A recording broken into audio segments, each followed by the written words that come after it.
Where was that? McGee, Arkansas. Oh, really? So he's the one that took kids who misbehaved to the boiler room Yeah. and laid a paddle on the bottom. Now, was that, how do you say his name? Turbiville? Turbiville. Okay, well, And I'm maybe it's a yeah. little different. Yeah, I'm spelling. Turbiville. Turbiville. Like the coach, who's now at Texas Tech, Yeah. is Tuberville. Yeah. That's the same. Yeah, and then there's Tuberville. Yeah. There's several. Most of the ones that pronounce it like I do, Turbiville, Turbiville. spell it with an E. I spell it with an I, Turbi. You really messed up. Ville. Yeah. Yeah. So if they spell it with an I, then they're really related to me. Yeah. If they spell it any other way, they just don't know how to spell. Or You I see, don't, one of the two. When I was a kid, this guy wrote my dad this in the 30s. He'd traced umpteen different Baylisses, Yeah. but all the different spellings. Yeah. ISS. There's an IS. And there's ESS, right? ESS and an ES. Yeah. Who was a sports writer? Skip Bayless. Skip Bayless. Yeah, he was in Dallas. I know Skip. Yeah, I don't know about you. Yeah, yeah, and he does a little national TV thing now There's that a he's Rick on. Bayless with the E, who's a chef Uh-huh. in Chicago. Right. I just saw his picture the other day. Yeah, So. yeah. So if it's ISS, then they're related to you somewhere. It depends whether I want to claim them or not. Because of whether they owe you money or We not. were in Arizona once, and there were Bayless supermarkets. Mm-hmm. So maybe I want to claim them. Yeah, yeah, that's It right. depends if I have money or not. Yeah. Then you make your decision. Well, I don't know if it was a homegrown supermarket, they might not be having any money anymore. This is, But, again, 30 years ago. yeah, yeah. So where did you grow up? A little town called McGee, Arkansas. Yeah, okay, that's what you just In said. the southeast Arkansas. Southeast Arkansas. Okay. 17 miles Mississippi River, depending on which curve you count. Mm-hmm. And 40 miles north of the Louisiana line. Mm-hmm. It was a railroad center. My daddy was, I grew up in a railroad family. And he was a conductor. But then we had a roundhouse and repair facilities for the Missouri Pacific. Yeah. Running all the way from St. Louis down to Little Rock, Pine Bluff, McGee, down into Louisiana, Mm-hmm. to Monroe. And So did your dad work for the he was a railroad? conductor. He was a And conductor. 3 of my brothers worked for the railroad. Is that right? Well, 2 stayed with it, Uh-huh. and they were exempt from the draft in World War II. One started did not like it, and he was drafted in 41, Mm-hmm. and my next brother a little later in 41, Mm-hmm. and then I joined the Navy in November 42. So are you the youngest? Yes. I see. I was the youngest of 5 boys. I see. Now those 2, one got married, went away, was gone almost 4 years before he got back. Mm-hmm. The other was still single, gone about 3 years. Mm-hmm. And I'm not knocking today, but our only communication were letters that took weeks or months. Oh yeah, sure. And now, Sure. uh, Now it's instant. It's instant. Instant. And not only is it instant doing it, It's but it's visual. instant deleting it too. Oh yeah, So there's the history is gone. yeah. Oh yeah. I don't not, they say this guy's been deployed for a year. I think about Mercer, just young Mary was gone 4 years before he got back. Right. And there was the occasional letter. Right. It was such a different world. Oh yeah. Yeah. And of course, another which is where as I am. We grew up in this little town. One was stationed in Galveston at the Army base there before he was sent overseas. But you think about it, today any of these young people who've read or seen on TV, many places that they're going. Mm-hmm. Then, who'd ever heard of Manus Island in the Right. Pacific? Exactly. And here Yeah. you are, you're there. Yeah. Uh-huh. It's just a little place there in the Pacific. Right. And I know you picked this up before. I grew up in this little town. I'd been to New Orleans once. Uh-huh. The rest would go to the city, go to either Pine Bluff, Arkansas, or Little Rock. Little Rock then only about 100,000, if that. And then kids like myself, we were plucked up, and not plucked up. And I went from that environment to New York City, Mm-hmm. to Columbia University Navy Midshipman School. Mm-hmm. And talking about the country boy looking at the big buildings. I wonder why they complained of being hot at 85, which was nothing in South Arkansas. Right. Like it's nothing. We look for 85s here. Yeah. Right. And then you go from there. I stopped back home after I finished there, go to San Francisco and pick up my ship. Uh-huh. And we take out for And what was your ship? I don't remember. I don't recall you telling me that when we did that short interview. Is this it? What is it? It just says P personnel.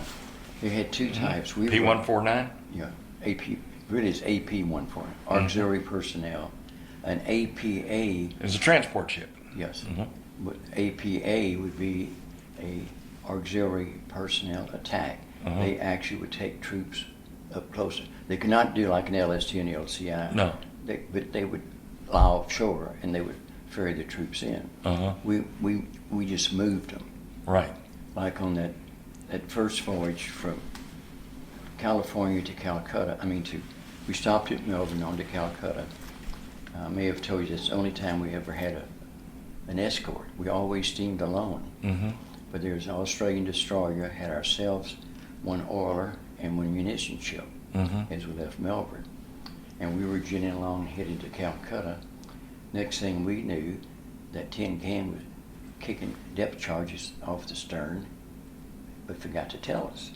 And we were just barely astern, so we had to veer to keep from getting the path of his depth charge. And there was a conversation between the two skippers. I bet there was. You're supposed to tell us. Now we're with you. After that, we decided we'd just soon be alone. So this is our first voyage out. Second voyage of my ship, first for me. And we went on to Calcutta, up the Hooghly, which is a tributary of the Ganges. No ship of that size has ever been up. They know what to do with us. Now on board, our passengers were OSS, which is a precursor of the CIA, Office of Strategic Services. We had a mule pack outfit that had been trained in Colorado, was going to pack supplies over the Lido Road. We had Red Cross and other auxiliary personnel, no particular assigned, not the 5th Infantry. Coming back out of Calcutta, we had elements of the 20th Air Force that we were taking to Tinian for staging to bomb Japan. I see. And 3 days out, Tokyo Rose got on our case. No, as we got underway, they said we'd be sunk 3 days out of Calcutta. Yeah. They knew the name of our skipper, T.R. Cowie. They knew the colonel commanding elements of the 20th Air Force. That makes you anxious. Exactly. We just especially when you hear that over the radio. So we were general quarters for 24 hours, but nothing happened. That's part of their psychological right, to make you believe. Make you believe. Yeah. We had to be ready in case anything happened. Yeah. So yeah. So you had whoever was assigned to be transported on that ship, and different units. You said you had Red Cross, and then that was a mixed bag. That was a mixed bag. Now in Calcutta, you took the group to go to Tinian. All Air Force guys. Right. Now at Tinian, we steamed empty. There's nobody to move out of there. Yeah. And I think we went to New Guinea. And we picked up, we could carry between 2,700 and 3,000. See, this ship was not a conversion. It was built to be a transport. Now, many years this is a big ship. The angle this picture's taken, it probably doesn't show it as big as it is, right? A little over 400 feet long. So this is almost like 18,000 tons. Yeah. And I forget what the beam was, about 30 feet. And you see the stack is astern. There are two general classes. This one had the stack astern. Another class had two stacks amidship. And they were a little bit larger. But this ship was built at Kaiser shipyards in California specifically. It's been just like it as a troop transport. We were designed to do that. Yeah. What was your job on the ship? Well, when you get out of your initial officer training, you report aboard a ship, as I did. First, they rotate you. Everything is on the job training. You'd spend a month with the first lieutenant. Now, the first lieutenant's not a rank. He was the department head for everything topside. All the gear topside, the mast, the cargo hatches, everything. That was his job. Operate, maintain. Then you spent a time with a gunnery officer. Then you spent a time with a navigator. Then you spent a time, not very much, say, with the supply. They rotate you through, so you get a little bit of everything. Yeah. All that time. Do you have to cook? Oh no, not No. that. They were that desperate. Okay. Then, as soon as you report aboard, you start standing watches underway. Yeah. Now, when we loaded these first troops, we had one poor soul that he was in my abandoned ship station. You do that before you leave. He carried his helmet liner, and he vomited from California to India. Every time I saw that poor guy, he was getting greener and greener. He was seasick. Now, others were like that. Sometimes you go below. I'd say you saw probably a lot of that. And all you could smell was. Right. Well, it took a while to clean it up. But that's part of your job too. No. No. No. You might supervise. Yeah. Then, but from the beginning, you're standing watches underway as a junior officer deck. Yeah. And you get 3 months of training like this. Now, what that means, you're up on the bridge on a 4-hour watch, and you're learning how to operate that vessel. You're learning how to con it, how to navigate, how to send orders to the engine room. And after 3 months, then you're designated as an officer of the deck. So that means that 4-hour watch, I'm sure you've heard this before with other naval people, you are in command of that vessel. Right.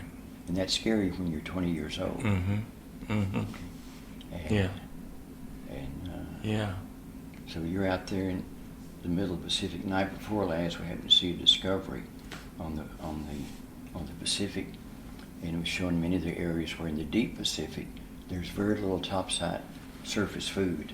It was talking about this whaler that was rammed by a whale, the only one in history, the Essex, and sunk. And through there, this was 1842, 43, I forget exactly when. But I was telling Mary, you see out there, all you can see is water. And the Pacific is a big, big place. Yeah. But in any event, then after you become OD, all during the day you did your regular duties, whether you're assistant first lieutenant, assistant communication, that's another thing you're trained in. But every so many hours, you stood your 4-hour watch underway. You were on the bridge with the con. And were you ever under attack? no. Or The nearest thing we got was that Australian submarine, and the threat from Turkey arose. Right. Now, at times, we thought that we sighted periscopes, but nothing ever happened. Right. Right. Fortunately, we've seen anywhere from, I used to say 150,000 nautical miles. I think it's more like 125,000. Yeah. Okay, well, now you said, I think you left me in New Guinea. Okay. I know it's been a long I'm time, talking but do you remember the... Oh, the topography? Yeah. Well, the first thing you learn is it rains every morning, the mud's that deep. By afternoon, the dust is that deep. Yeah. And most of the Aborigines, especially the women, had their hair. You'd think you're right at home with some of this red and green hair you see now. Right. And we picked up about 2,800 troops.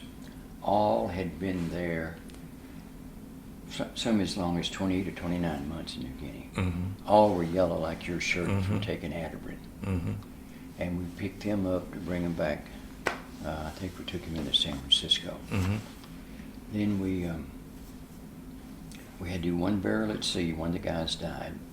None of us ever done it. Had got the manual to read how you conduct a burial at sea. The carpenter built the appropriate slide, just a little bit wider than a man's body, about 6 feet long. And then we wrapped him in canvas and put weight shells in him. Put a U.S. flag over it. The chaplain had to read how to do it. Yeah. Then with the appropriate sounds and ceremonies and bugles, we dumped him over the side. He died on board, right? I mean, just during... No, he came aboard ill. I see. Yeah. He was ill when he came aboard. Okay. One of the Army nurses had sort of lost it. She couldn't, we couldn't keep clothes on her. We had to build a special compartment for her and pad it. So she would just bang herself into the wall and what have you. She had jungle rot pretty bad. Nearly all had some jungle rot, as I understand it. I was only there 3 days, but I got on my right foot. It took 20 years to ever get rid of it. Wow. It's a fungus. Yeah. And those poor bastards, they'd been there Oh my gosh. for months and months. Right. They're either yellow, they weren't not quite that yellow from taking Adam. It is anti-malarial. Mm-hmm. I think we took those guys to San Francisco, and I believe they were left empty Yeah. and headed to back to Australia, to Townsville, and we picked up Australian troops to take them into part of what had been the old Dutch East Indies called Timor. You remember it was in the news 2 or 3 months, CIA War. Right. And I don't know whether I mentioned this or not, but we had really pushed our crew to chip and paint the deck. That's a sailor's not favorite pastime. Mm-hmm. You take a little chip hammer, chip all the loose paint, Mm-hmm. then you come over and prime it and you paint it. Right. And really, really quick. We wanted these Australians to see a nice clean ship. Again, we start loading, and I really came to like and respect the Australians. I've been back once since. I go back tomorrow. Right. I thought I could stand that flight. Yeah. And they came aboard, and I was stopped at one gangway. We knew how many people go in each compartment. This held up 90, 100, 120, whatever. I'm standing up counting as they go down. Word came back up, sir, it's full. I said, it can't be full. It holds 120, and I've counted 90 people. I go down those Aussies, threw the gear on one bunk down, and I said, I'm sorry. You know, that's not the game. Mm-hmm. You only get one bunk, you don't get two. Yeah. The most difficult thing wasn't that bad we had with them. You cannot light a match topside. Uh-huh. You strike a match, light it, you can see it about 15 miles with the curvature of the earth. Exactly. And that's an open signal for any submarine out there. Right. Yeah. We finally persuaded him, please don't do that. Yeah. But what really bugged our guys was all the British Empire, the Commonwealth soldiers wear hobnail boots. Uh-huh. We could not find any paint within 3 or 4 days. Uh-huh. Just like it went out there and sanded it off. Uh-huh. And our guys were not very happy Uh-huh. because they had worked to get that deck nice, shiny, and clean. Uh-huh. And where's And they're wearing like golf shoes or something. they're literally nails, Uh-huh. nail heads. Yeah. It gives them more traction, probably very practical. Right. Yeah. Sure. Where did we go from there? You know, I forget a few of them. Well, yeah. Sure. Yeah. That was Well, what still- rank were you? Well, I entered as an ensign. By the time I was off active, I'm HAG. Uh-huh. Nearly, unless you screwed up, you usually made JG, Lieutenant Junior grade, in 18 months. Uh-huh. And I retired as Lieutenant Commander because I stayed in the reserve. Right. Not all the time. Yeah. I had total about 30 years, but only had 22 good years. Yeah. But that means that you had enough points. You know how the reserve works? Mm-hmm. Or the retirement? Are you familiar? Sort with- of. Well, Yeah. well, you participate in every drill day, every day of 2 weeks active duty, you get a point. Mm-hmm.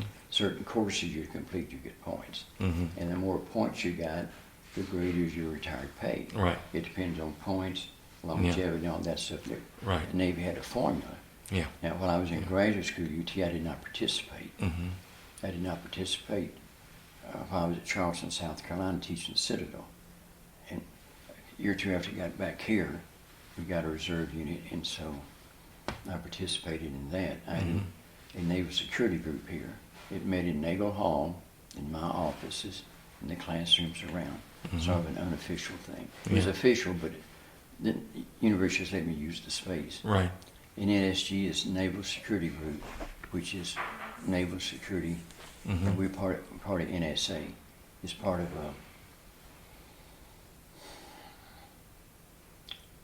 you're really surveying all the atmospheric communications, Mm-hmm. enemies or potentials, and then you process it, analyze it, and send it to the appropriate Right. places. Right. That was in the reserve. That had Yeah. nothing to do with the active. Yeah. But let's go back. So Oh, yeah. you were in the Pacific. Eventually, you went to Europe, right? In the Pacific.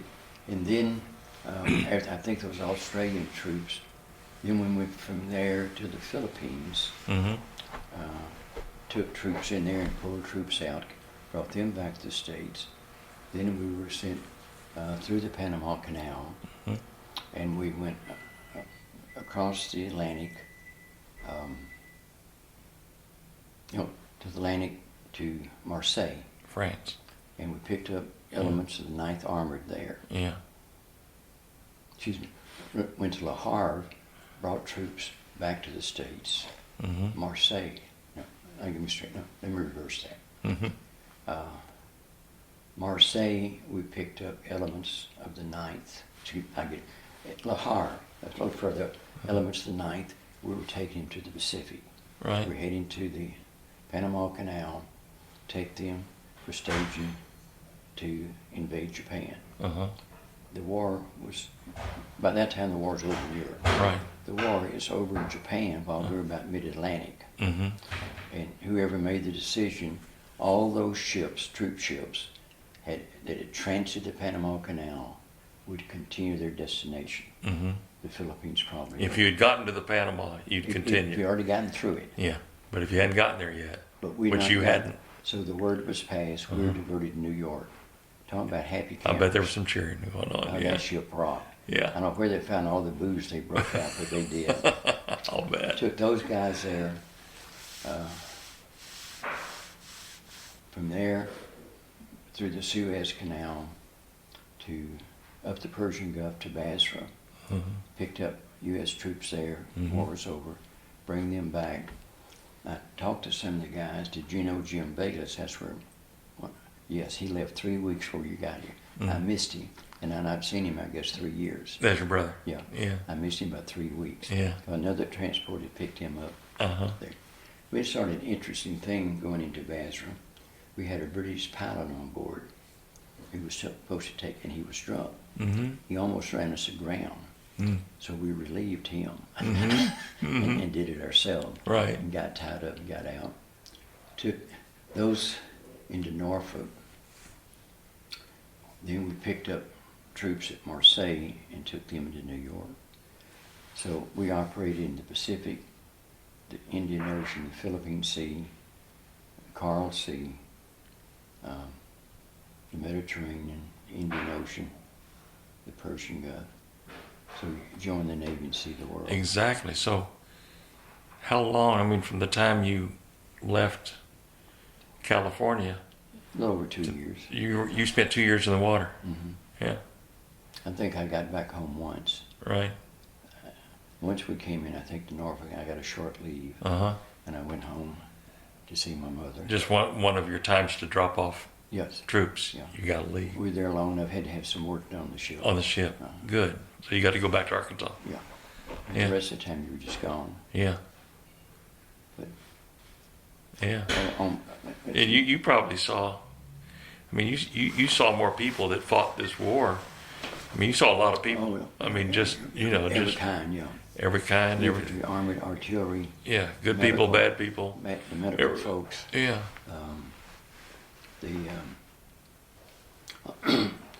One of the trips to New York, I guess this was out of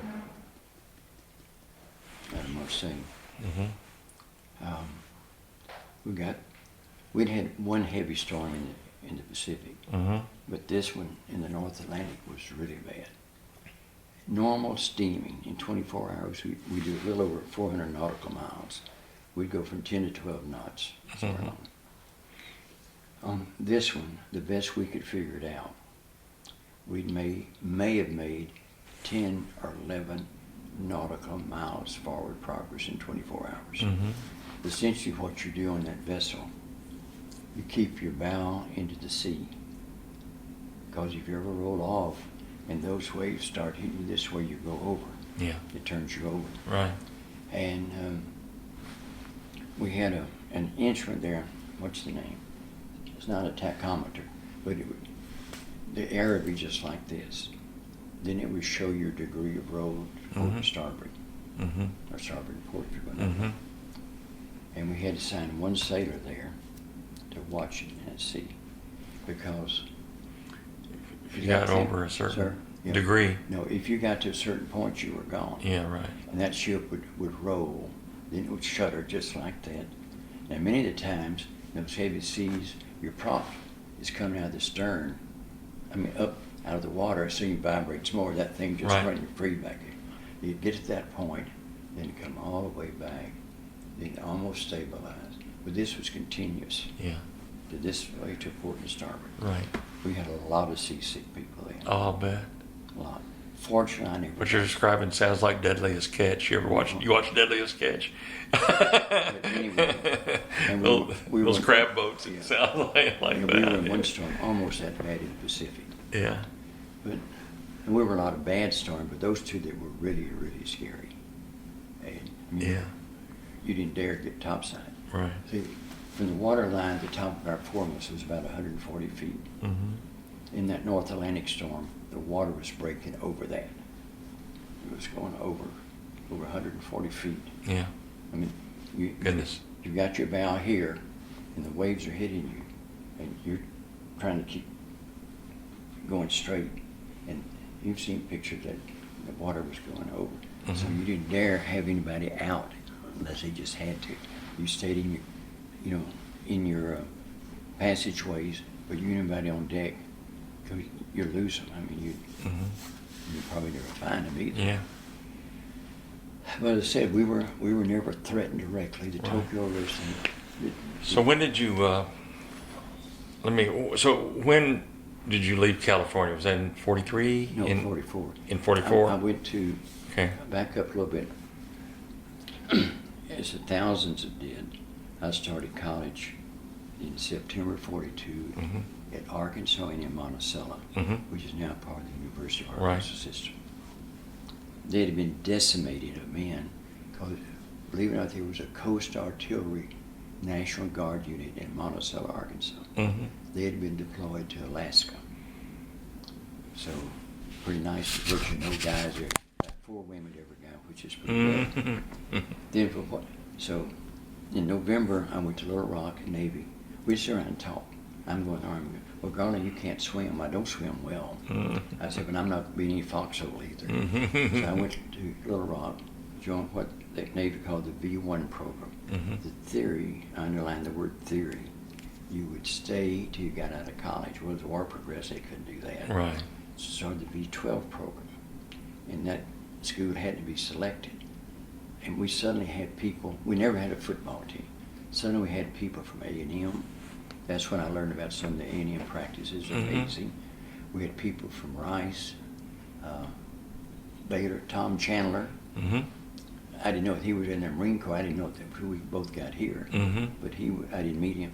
There we had a Marine part and a Navy part. Mm-hmm.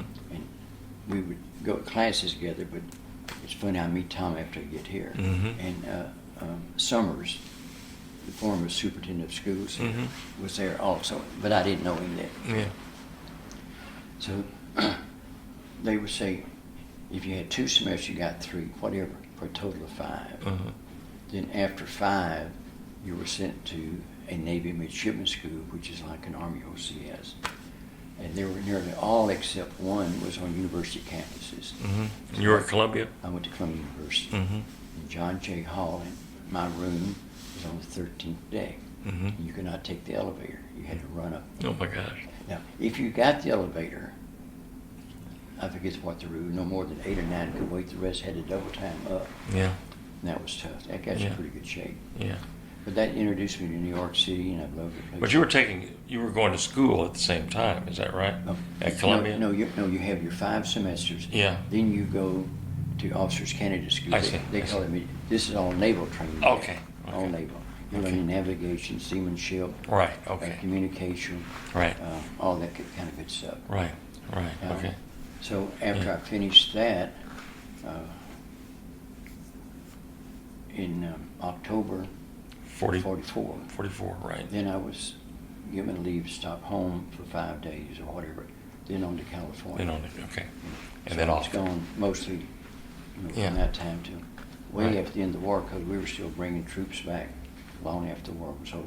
Right. So you got off the boat when, in 46? Off the ship, please. Yes, Off sir. the ship, excuse me. Please.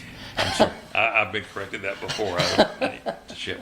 You got off the ship when, in 46? 46 in summer. Okay. Summer 46, after you were... Yeah. It was August, I guess, because Uh-huh. I went from there on the way home to the University of Arkansas to enroll Mm-hmm. at Fayetteville. Mm-hmm. And I did that as I was coming home for that fall semester Mm-hmm. of 46. So you went back to school then? Yep.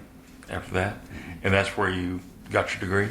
Yeah, I'm undergraduate. You're undergraduate at Arkansas? See, I was one of the millions and millions that started as a pre-med in 42. Right. I got out of the Navy, thought I'd run and play with a BBA. Have you ever heard that term? Mm-hmm. What is it? we used to call it Run and Play with BBA, Business Administration. Okay. Business Administration was nobody's grade point then. Right. Yeah. So I went to university, and accounting and stat drove me crazy. Me too. Yeah. So I said, the heck with that. I went back to sciences, got a bachelor in zoology and chemistry. Uh-huh. Went back to McGee, taught 1 year public school in Dermot, Arkansas, when I lost my hair, teaching 7th and 8th graders. My brother James, who had been in Iran, had gone to Orange to work for DuPont. He got out of the railroad business. So I went to Orange to work for DuPont. Met Mary Ellen, we decided to get married in May of 50, and then went to Austin on our honeymoon to start graduate school. And I got my master's and PhD in history there. So I switched from the sciences to history. And taught 1 year at the Citadel, 55, 56, and came here to the university in the fall of 56. To A&M So in 56. We've been here ever since. And you taught history at A&M for how long? From 56 to 90. 56 to 90. My goodness. Long time. Long time. I've been retired a long time, too. Yeah. So that's when you retired, was in 90? Well, I retired twice. Yeah. In 79, I started playing administrator. Hear what I said? They created that year what they call academic services. In that, they had the general studies student. I had about 2,000. Those were undeclared majors. Right. I had studied abroad. That same year, I began for the first time new faculty orientation. We'd never, always only students, but not faculty. So I brought new faculty in for 1 week. We put them on the payroll. So I introduced them to the university. I also had the summer probationary students, and I was the liaison between this campus and Galveston. And I taught a course. Yeah. So I was busy. Yeah, you were. And you were in the reserve for a lot of this time, Yes. right? Until when? 70? I retired from reserve in 72. 72. Okay. 30 years after you first Yeah, went in And in then, Arkansas. Yeah. Then when I retired in 86 from full-time, whatever reason, the administration decided to get rid of academic services, and it was divided up. So I went back in the history department and taught fall semesters for 4 years, then retired in 90. So I retired from full-time in 86, then went back in the department and taught half-time for 4 more years. Right. So in the reserves, you weren't called up for either Korea or Vietnam. No, or I got a anything? letter saying on Korea that I was on the list because one of my 2 weeks reserve training was in Orange, where they had that huge fleet of decommissioned vessels. You know, they laid up ships all over.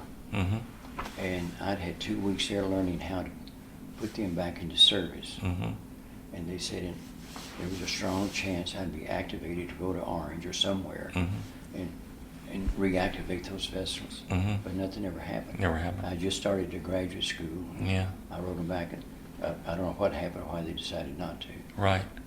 So. Right.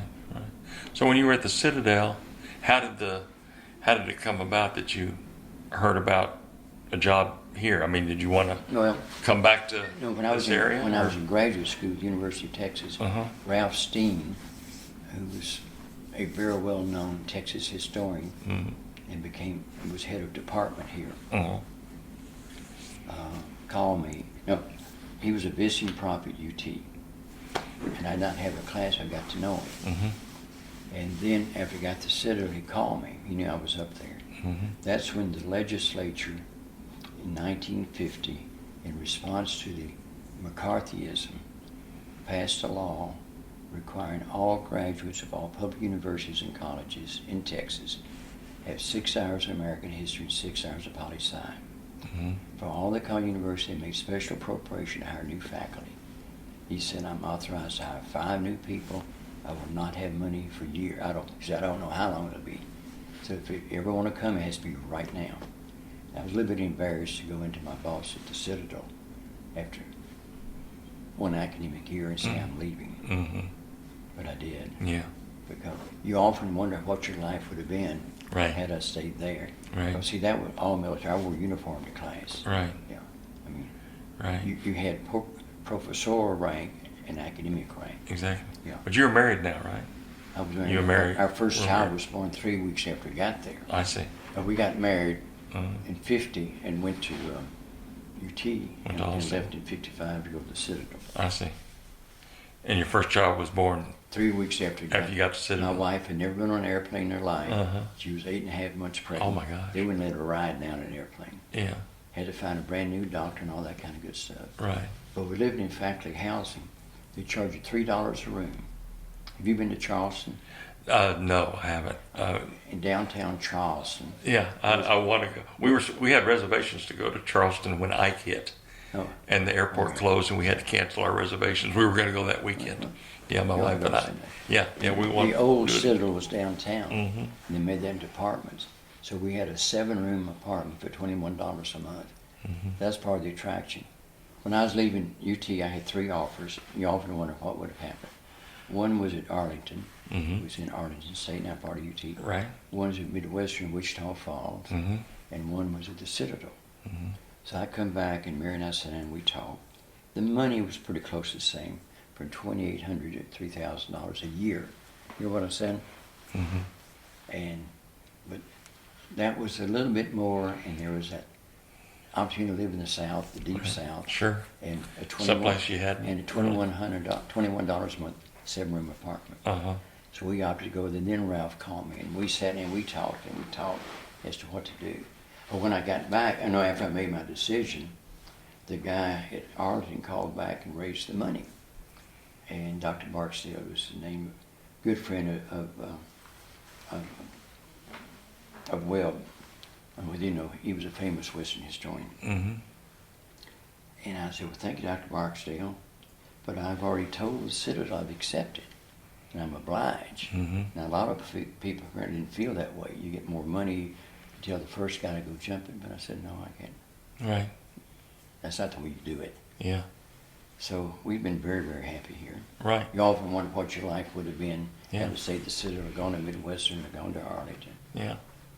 But So you've been here through a lot of the history of A&M and the it was all Corps, all military, all all Corps. rhubarb on that. and you were here with the change of all of that All when of the women started coming in mass, and they In weren't mass. just professors' daughters anymore. So It was interesting, I was standing by the water fountain at Rudder not long after it was open. It was right before I Uh-huh. retired. This old man walked up, older man. He said, sir, I've not been here for 20 years, and I'm lost. And I said, sir, I'm here every day, and they're building so much, it's hard for me to keep up. right. But I can answer his question. Yeah. I have to be careful. I get around from the quarter part of the campus, Right. where I walked all the time, to the rest. But it's been a wonderful time here. Yeah. Two I of our guess- boys are here. yeah. We used to say that if we retire, we move back to Austin. But Austin had 140,000 people when we lived there. Right. It's now 8 or 9. I don't know what it is now. Right. By the time we retired, Fred was here practicing law. Mark was Mary Lynch. Our oldest son had moved to Dallas, and he's still in that area. He has a mortgage company. But we've never had any desire. I've never understood these folks be here 35, 40, 50 years and retire, maybe to go back home, wherever home. But that doesn't always work either. Right. I've had friends retire and go to an entirely strange place because it had a good beach or good golf course. Yeah. That never had any appeal to me. Right. You just, So I guess when you came here, I guess Bear Bryant was the coach, right? mhm. Because he was from 55 to 59. Is That's that what right, he had a was? little Something like rhubarb that One of his kids that. Uh huh. set off a false fire alarm. You heard that? Uh huh. Yeah. I have heard that story. Yeah. And Yeah. also one is his. Have you ever, you know where Academic is?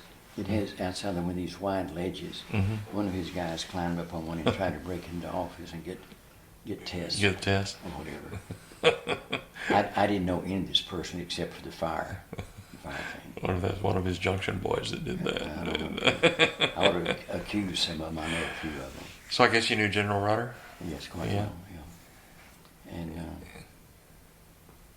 as many of us said, a lot of the changes that happened. The fact he was an Aggie and a general Right. made it easier on the admission of women. Yeah. I'm convinced of that. Oh, exactly. Yeah, he was instrumental. He was instrumental in it. I think someone else would have had a hard time doing it. Yeah.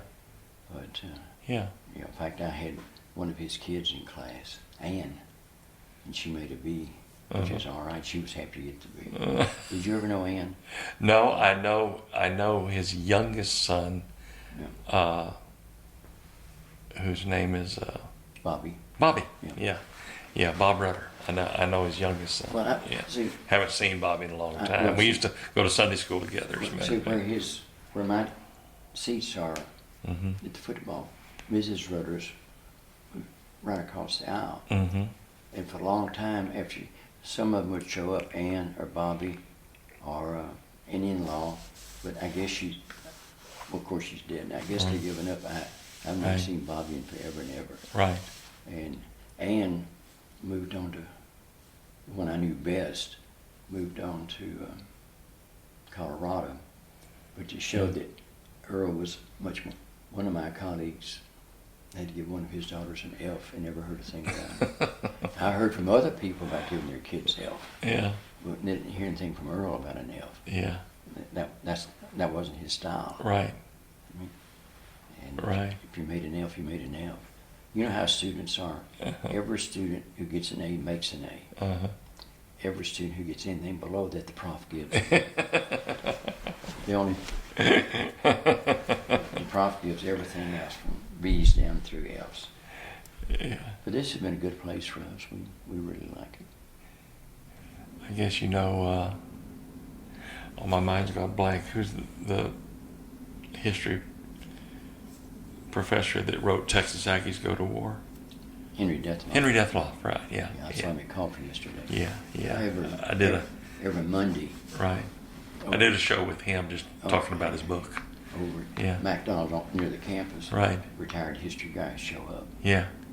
Yeah. Matter of fact, when they previewed the video to go along with the book, I got to MC that event over at the Bush Library when they showed that video. Yeah. It was an outstanding video I'm seeing that good. that they made to go along with the book. It really was. He's a good guy. Yeah. So you and Mary have how many kids? 3. 3. Mark. David's the oldest. He's David. in the colony near Dallas. Right. And then Mark is second. He's here Right. with Merrill Lynch. Right. Then Fred is he's a real estate lawyer. Right. He's a lawyer. Right. How many grandkids y'all got? 8. 8. Fred has 5. Any great grandkids? Not yet. Not yet. First got married First. 22nd of May. Okay. And Mark has 2. Yeah. And David in the colony has 1. Right. Right. Is that 8, 5, 7, 8? Yeah. Yeah.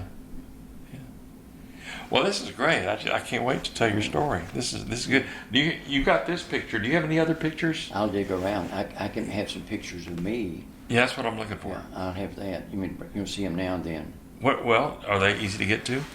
Because if there's something easy to get to, I might take them and scan them and bring them back to you. If you've got something you can. What do they call the thing? You put your arms, your hands through it. Oh yeah. It's like a stockade type thing. Well, not stockade. I'll come up with the word. Right. The stocks. Yeah. Not stockade, the stocks. Stocks. Right. That was part of your public punishment. And you were put in there. You had your head and. Yeah.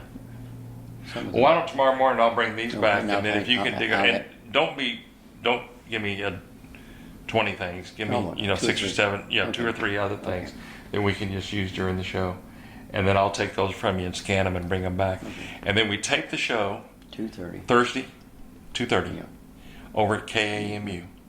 Have you been over there? You know, well, shoot, you spent 50 years over there. I guess you probably know the place. And I go there too to help them raise money. Yeah, right. You can Park in the back. Well, you can park in the back. This time of year, they probably won't if you don't have a pass.